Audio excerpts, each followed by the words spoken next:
Next in the tank is a safety app for beloved family members.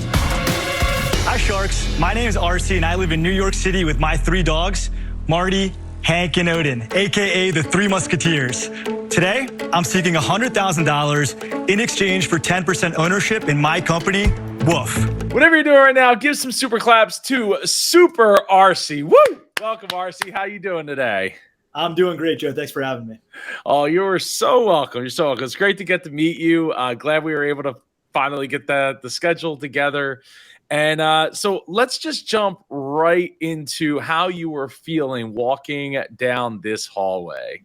Yeah, I thought I would not be that nervous, to be honest, but the way it works is it's basically like you and one of the producers, I guess like the main producer, right, for the show, is just back in that room with like the couches where you do your exit interview. And he goes like, we're going to count down from 7 and then the doors will fling open. And there's no music when you're walking down that hallway either. It's dead silent.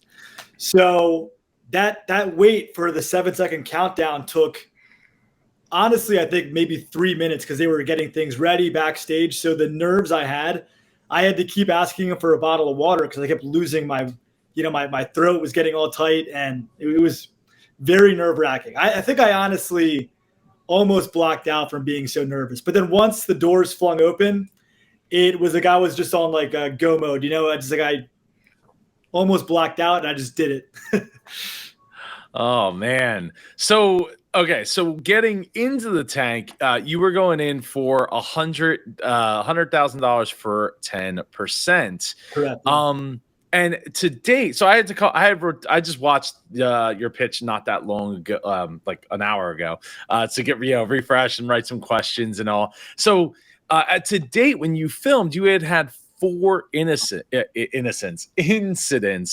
How many? Do you know how many incidents you've had since you filmed? Back when you only had 4 at the time. Yeah, it still has not. The user base has grown tremendously, but the level, like the actual like emergencies where it has to get to 911 hasn't happened yet.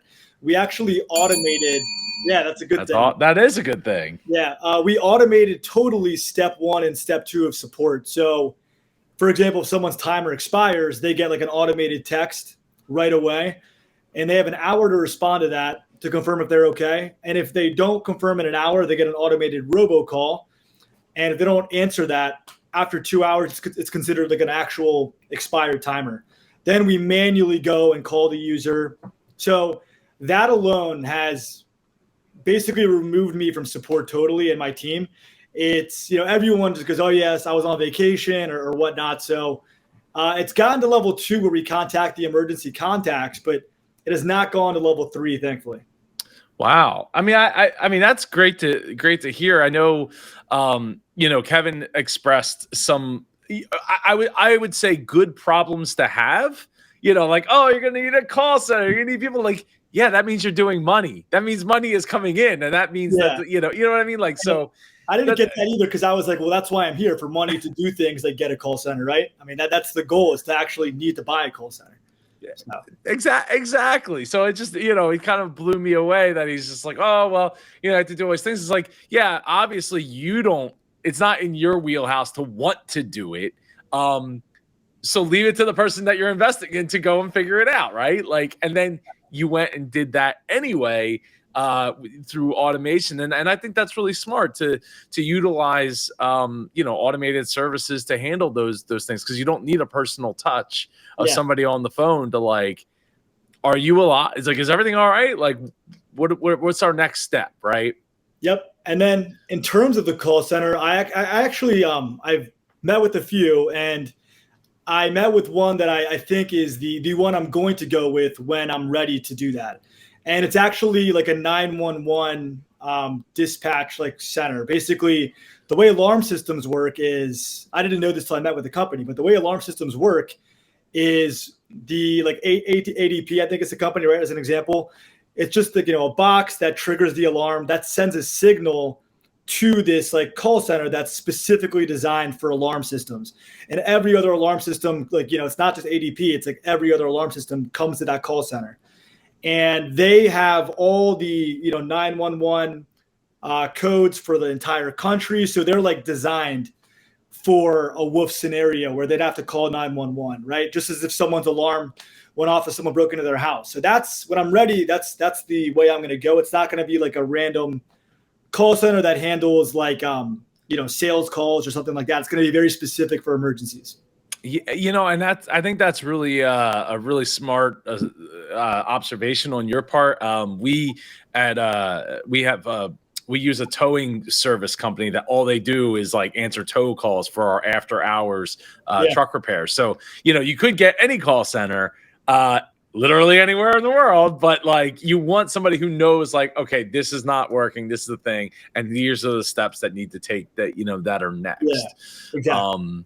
So at the time you had only had 307, well, I say only, but that's still a lot. 317 downloads, 117 subs, which ding, that I think that should have set off a bell to them as well, because how many of us out there have downloaded apps, use it once or twice, never actually subscribe, never take that next step, but you got a third of them signed up as subscriptions at the time. How far, can you talk to that?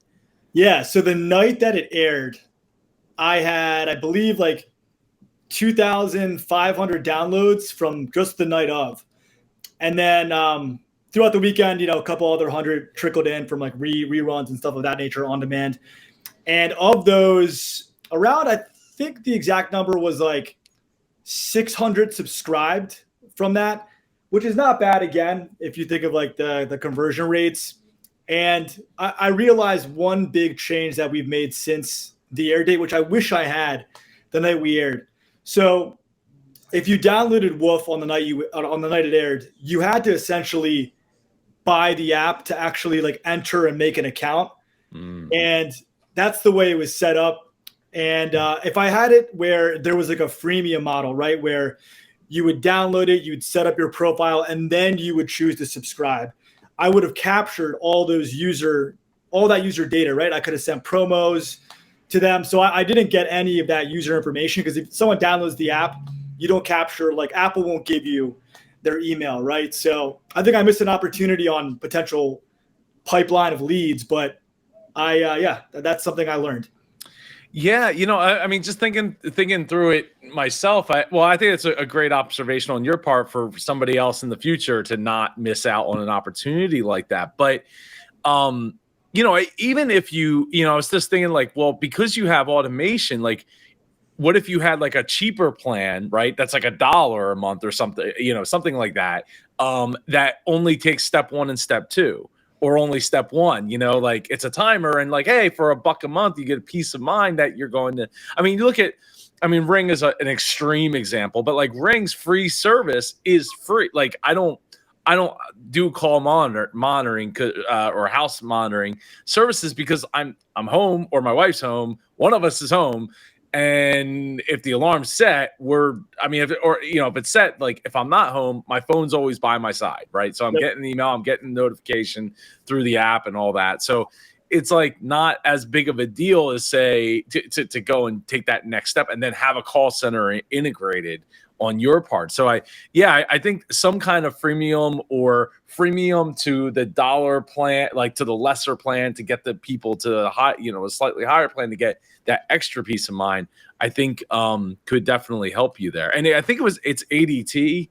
ADP is the payroll company. Oh yeah, I knew. I'm surprised they don't sue each other or something like it's too close. Yeah. It's confusing. But speaking of that, Damon brought up the Woof help. The whole Woof aspect of the name. I see on your website you still have Woof. Like where are you at with that? I guess the Grim Reaper hasn't come yet for that, apparently. So ever since Shark Tank, I did get an investor from one of the view. Like I actually take a step back. I had about 10 people in total reach out to invest, right? 8 of them were just like, not serious about it after we talked, or just not the right investment.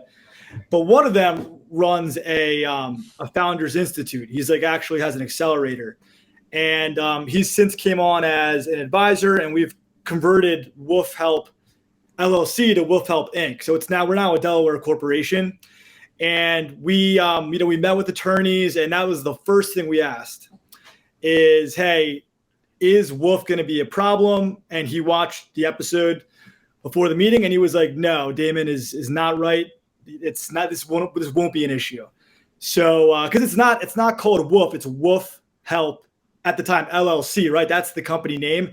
And a business name is a business name. It's not like your actual legal entity, right? So, no, and that, I almost wonder if what Damon was referring to is almost like the patent trolls, like people squatting names to like, just to go after people, like, oh, because it's like, that kind of thing.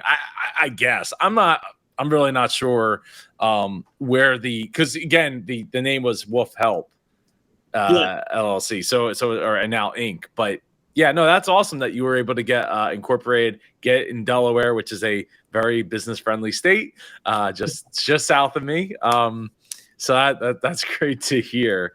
And going back to Kevin, I really feel like he was kind of putting the cart before the horse there, on the whole, like, well, you're going to need this and then do this and this and this. And it's like, but I don't want to do any of that. So like, yeah, I thought Kevin was going to be in. He said like, oh, I thought you were crazy when you came in here.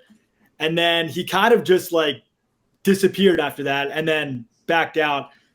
I'm not sure why, but because when you're in the tank, there's, 8 conversations you're trying to keep up with.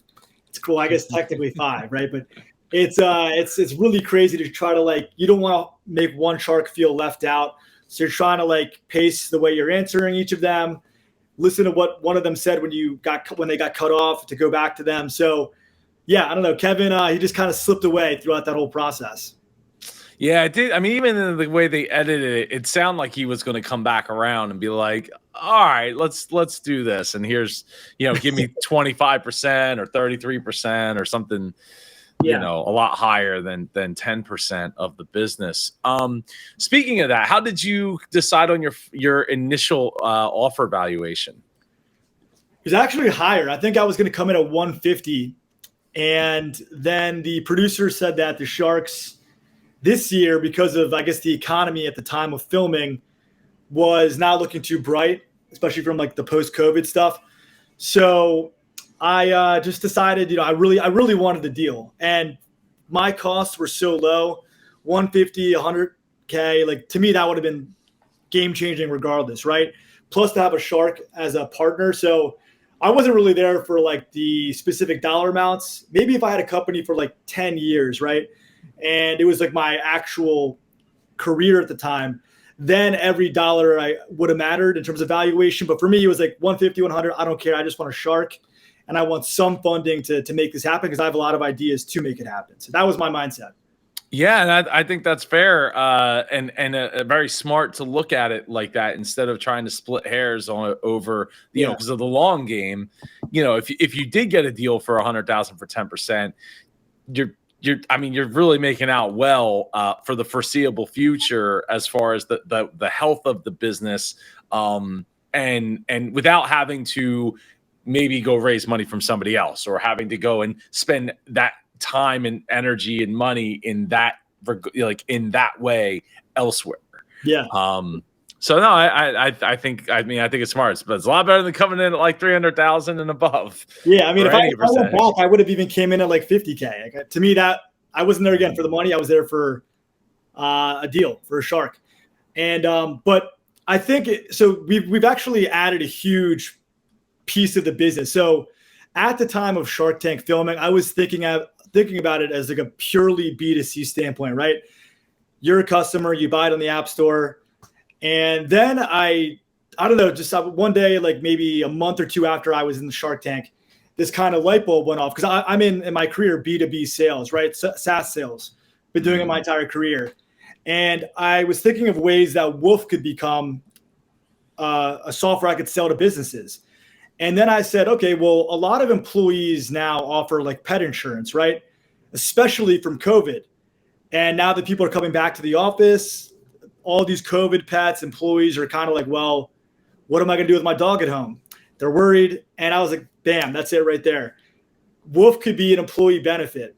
and happy to announce that I'm trialing it with Amazon for 1,000 employees. Whoa! I dinged a little too early there. That's awesome. I'm going to their conference in less than a month, August 22nd, I believe it is. And then today, I just signed contracts with the Orioles and the Yankees. Yeah, that's like awesome. Like a Woof night, like a Woof baseball night. So they have it's called Bark in the Park events where people bring their dogs to the games. And basically, like, I'm gonna have a booth in that section, and everyone that's in that booth gets, which is like about like 1,000 people. They all get like 3-month promo code for Woof, right? And it automatically renews. So it's just ways to get massive amounts of people without really having to advertise or spend a lot of money on advertising.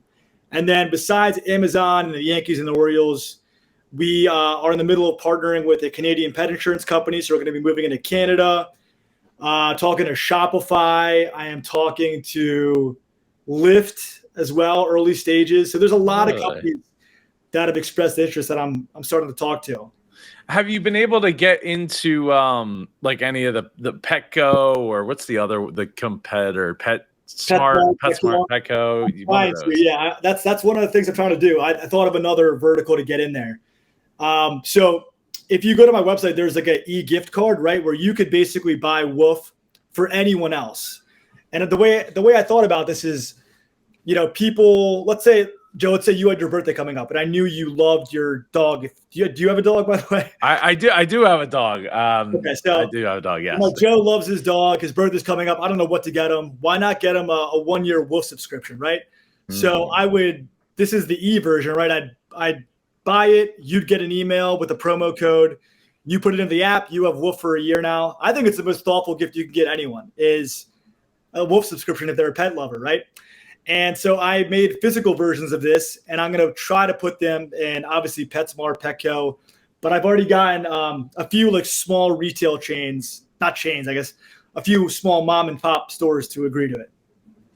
That is awesome, sir. We will have to talk after this call, because I am looking for experiential gift cards to give out through our company, and this might fit that bill. So we will talk.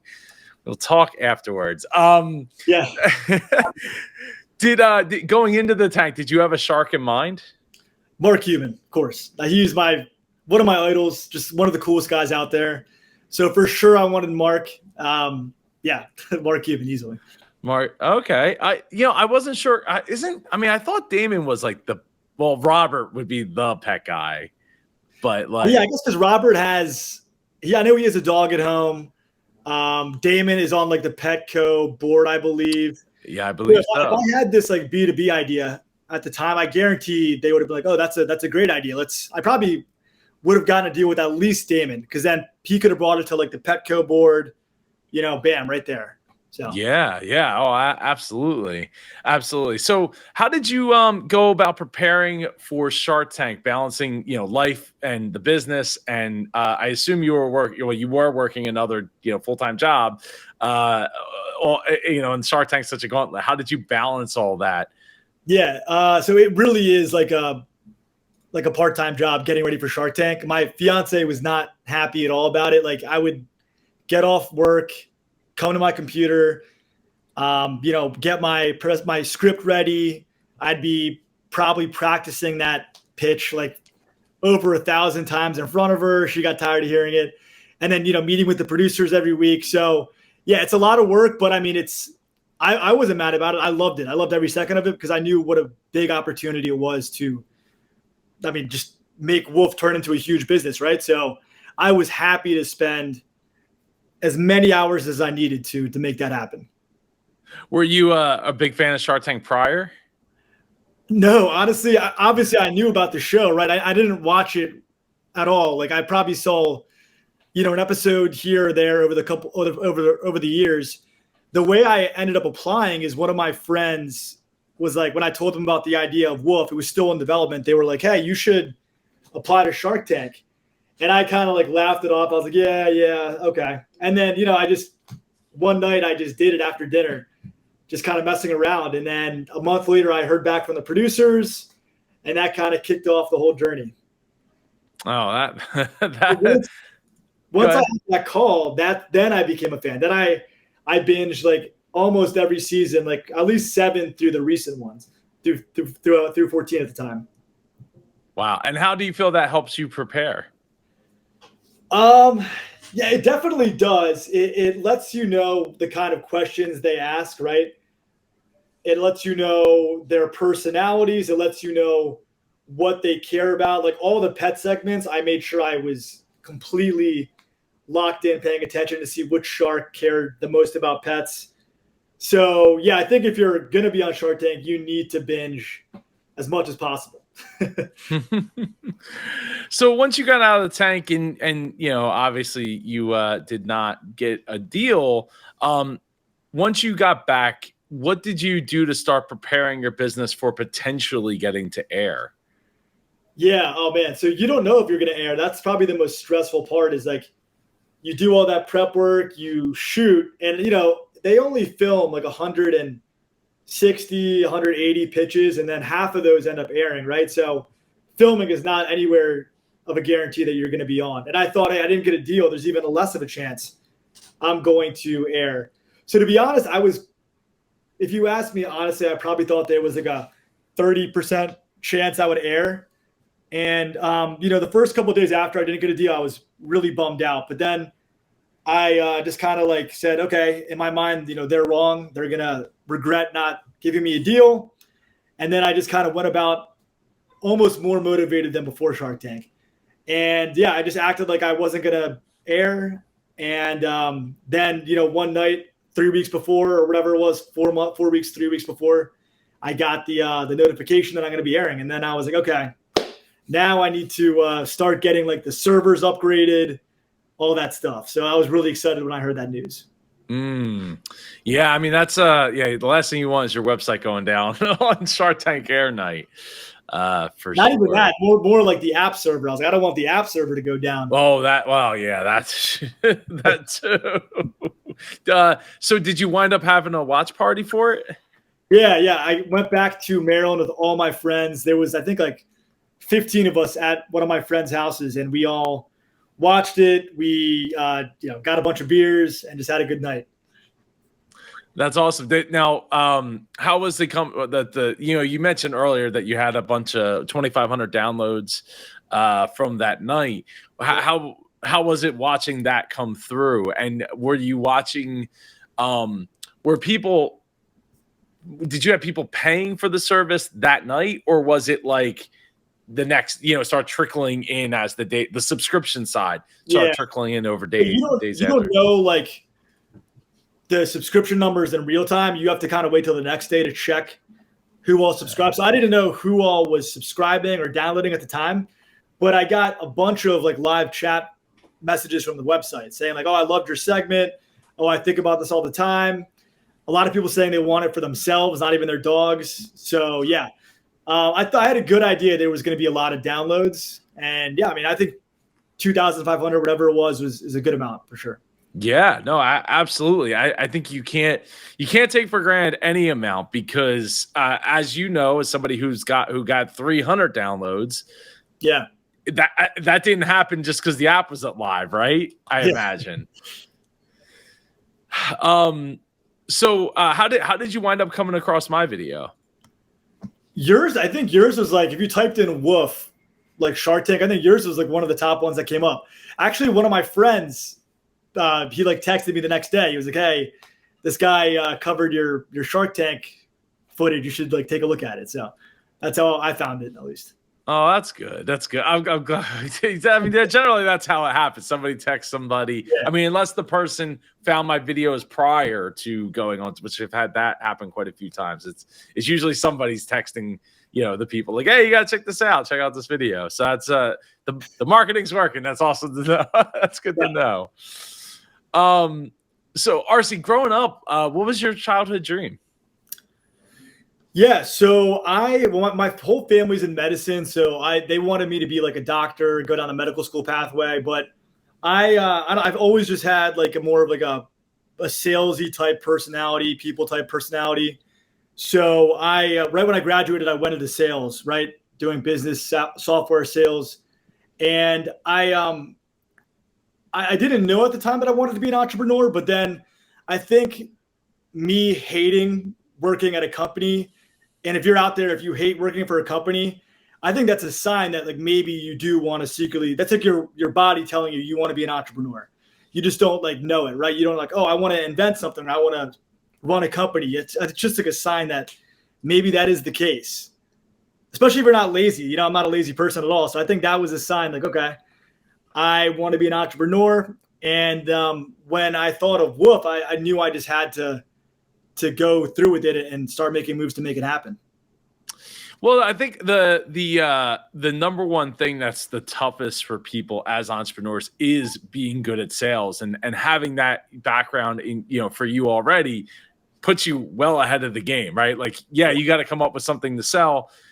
In theory, you could just buy something to sell too, and then sell that. But like, once you have that sales gene in your or thought process, or however you want to look at it, once you have that sales mentality inside of you, and you've been able to channel it, like it's so much easier. Oh yeah, it's so much easier. You know, especially because as entrepreneurs we hear no so many times in our life, and as salespeople we hear no so many times in our life. That no is just a part of it. That never phases me. Maybe Shark Tank no a little bit, but then you know I immediately just kind of rebounded. I was like, okay, well they're wrong. It's okay.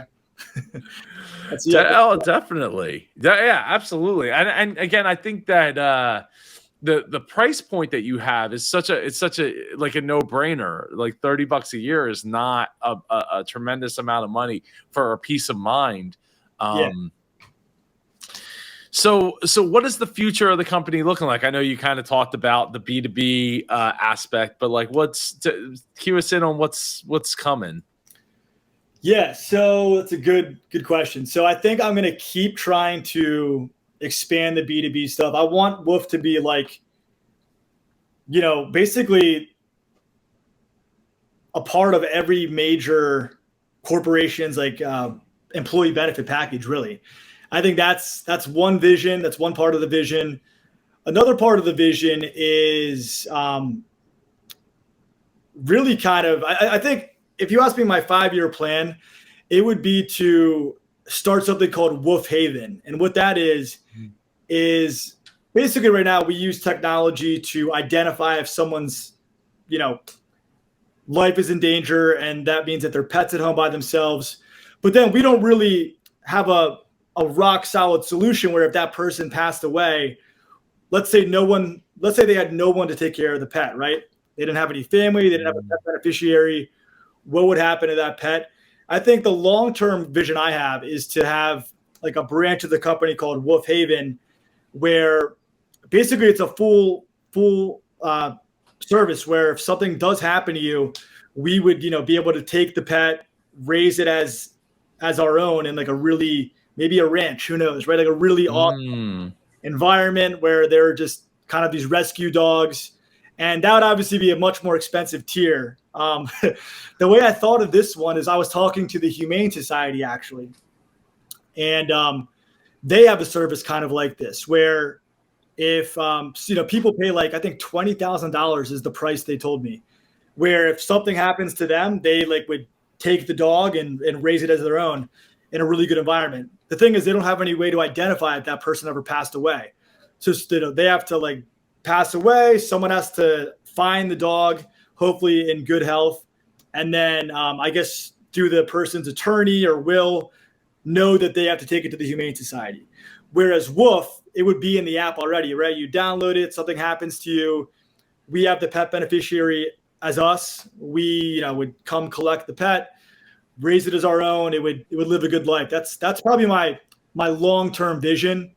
And that might not be a tier for everyone, but I think that's the ultimate peace of mind I could think of. The first thing that comes to my mind is how many could they possibly sell? I mean, I guess 20,000 for the life of the pet, but like, how many could you possibly sell? I think that would be for a lot of rich. I think that would be more of like a rich person's tier. I would think so. I mean, that is. That's a lot. I mean, it's just a lot of money in general. Like it's, Yeah. you I know, don't think I'd have it at 20,000. I'd probably have it much lower. Kind of like the insurance model, right? You know, you're not paying an arm and a leg for like car insurance, but if enough people do it, then there's a pot where you can raise dogs and then people keep putting into it. So I think I'd have almost that kind of model. pots and dogs. I don't know. I don't know the phrasing there. Um, so it does bring to mind a place called the Funny Farm here in South Jersey. Yeah. You should definitely look into that. It's a sanctuary for animals, not just dogs, but I think they have like a ridiculous amount of cats and dogs living there, as well as horses, goats, and every kind of animals living there.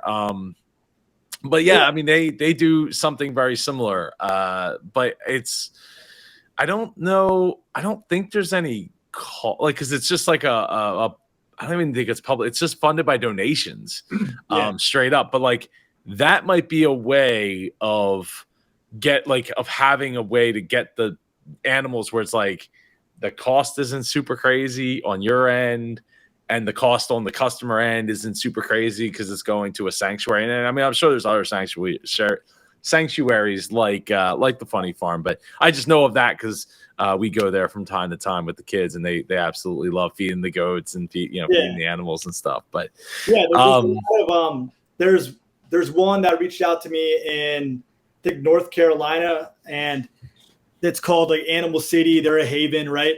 So there's a lot of these kind of individual organizations, but nothing national, and that's kind of what I want to be, like this national haven, sanctuary, whatever you want to call it. And I think I know when I was watching your video, you mentioned like it's a good idea, Wolf, but like I'm pretty sure someone would, be able to come get my dog if something happened to me. But I think the bigger thing is not just like rescuing them from dying, the pet, but rescuing them in a quick manner, right? Because dogs particularly can be really traumatized if they're left alone for like even like 10 plus hours, if they're not even used to it, right? So imagine like you're crate training a dog and they're in a crate and you go to work at 9 a.m., you get into a car accident on the way home. No one might get to your pet for 24, 48 more hours, right? And that dog's just in a crate for days. That dog is never going to be the same again. And so if you want your dog to like have a good life, if something happens to you, the goal is for Woof is to identify that something's happened to you as soon as possible, and then take steps to rescue your pet. And that first involves, contacting you and your emergency contact list. Ideally, someone in your emergency contact list could come over and take care of your pet before we have to go to that. That final step is really like a last resort, right? Like I don't anticipate many people even want that. And that's why on the version that's coming out soon, we are making that an option, where you kind of alluded to this earlier about like a different price plan. But basically, one of the onboarding questions is you say, do you want us to just stop at level 2, like contact your friends, your family, your emergency contacts? If you want us to go to step 3, that's fine. Let us know. But we want you to like confirm what you prefer, because a lot of people have reached out saying they don't want 911 to come take their dogs because it could go to like a pound or something like that. So it's something we're aware of. Yeah. And that like at that point, you're not. I mean, I guess it would be kind of up in the air as to like the person that's showing up and the situation and what they decide to ultimately do, and because if they're not contractually agreed to like we're going to take dog to place, this place specifically based upon a contract or an agreement, like I could see that being like, well, now so and so has another dog in their life because they took the dog, they just took the dog, or they took it. So like, all kinds of crazy stuff happens in the world. If you can dream it, it could probably happen. And yeah, so I could see that being a thing where like you wouldn't necessarily want that to happen. But I do agree that there's like in your case where you're living in New York, I have friends that live in New York that don't, their family lives in Connecticut, or they live somewhere else and they don't live like in Manhattan. Or even Brooklyn or any of those the boroughs. So, nobody, they have friends, but somebody's got to know to call that friend, right? They got to know who to call, and I had to get a hold of said person. So yeah, I could definitely see where it makes a lot of sense for people who don't necessarily, because like even if I don't know, like if I had my neighbors probably wouldn't even like, they'd have to find out. They still have to find out. They have to be notified, Yeah. and that's And if you had the Wolf, problem. we would be the ones that tell them for them to find out. Ideally, Yes. right? So that's the point. It's not just about like rescuing your pet from dying. It's about rescuing them quickly so that there's no trauma. The trauma thing is big. I definitely, yeah, because I mean that's the, I mean, I've seen it, like the quick road to putting a dog down. Yeah. Because they end up somewhere else, and then they end up somewhere else, and they end up somewhere else, and they end up biting somebody, and it just turns in like the dog is. It's not the dog's fault. Like it didn't happen. Like they didn't cause that to happen. It was somebody else that situation happened to them, and yeah, it's sad. Yeah, some of the marketing I have to put it together first, but some ideas I have is like interviewing a vet, interviewing a ER person, and interviewing a police officer. So like each one would have their own story. Like for example, the vet, I'd ask them like, how long is too long for a dog, for example, to be left alone? They'd probably say, 8 hours is the max you should do it. Otherwise there's consequences. So imagine like 24 hours, right? They're going to be damaged. And then for the ER person, I'd ask, when someone comes into the ER for an emergency, like a car accident, like, do you know if they have a pet at home? They're going to say no, like obviously, right? That's not their number one concern is not their pet. It's rescuing them, telling their family. Like if someone told my parents that I was in an accident, my parents wouldn't even remember I had a dog at home. They would be worried about me. The pet would be the last thing on their mind. And so I'm sure a lot of people are in that same situation where only you prioritize your pet because it's your pet. Other people don't. And that's something people have to remember. Yeah. Yeah. No. Yeah. Because I mean, pets are pretty personal to you, not necessarily to the people around you. Yep. So yeah. No. I mean, I definitely see the appeal of this, especially if you don't have more than one person living at the house, right? So it's not just if it was just me living, say, in a city, New York or whatever, and if I don't come home and do it, take the dog out or take care of the dog, like there ain't somebody else there to do it. It's not like, well, the three other roommates I have will definitely take care of it, or at least we have like a contingency plan at that point. But even then, like it still would be nice to have that because maybe those people have jobs and other things, or three other people that you live with happen that also have some kind of circumstance that for some reason they just couldn't be there at that time. Yeah. So I think it's it's a peace of mind that somebody can be alerted to go and take care of it. So it does make a lot of sense. Thank you. Yeah, that's why I made it. It made a lot of sense to me. No, I do. I almost wonder like why that didn't, like why it maybe it didn't click as much for me like in the first viewing of the video the night that it aired.